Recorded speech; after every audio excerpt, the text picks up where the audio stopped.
আসসালামু আলাইকুম ওয়া রাহমাতুল্লাহি ওয়া বারাকাতুহু। বিসমিল্লাহির রহমানির রহিম। রোগীর সেবা করার যত পুরস্কার। জান্নাতের ছায়া লাভ।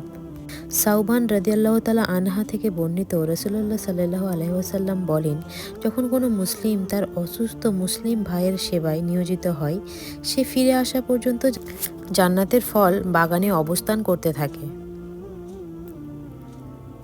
ফেরেশতা কর্তৃক কল্যাণের দোয়া।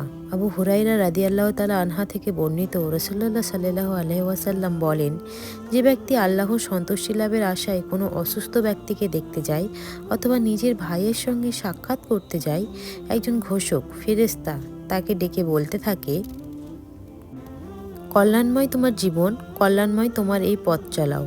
তুমি তো জান্নাতের মধ্যে একটি বাসস্থান নির্দিষ্ট করে নিলে। জান্নাতের সুসংবাদ।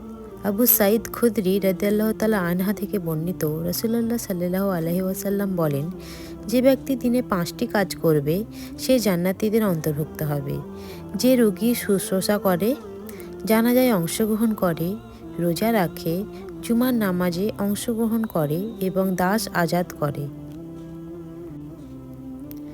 ভিডিওটি ভালো লাগলে চ্যানেলটি অবশ্যই সাবস্ক্রাইব করুন। লাইক, কমেন্ট, শেয়ার করতে ভুলবেন না। Thank you.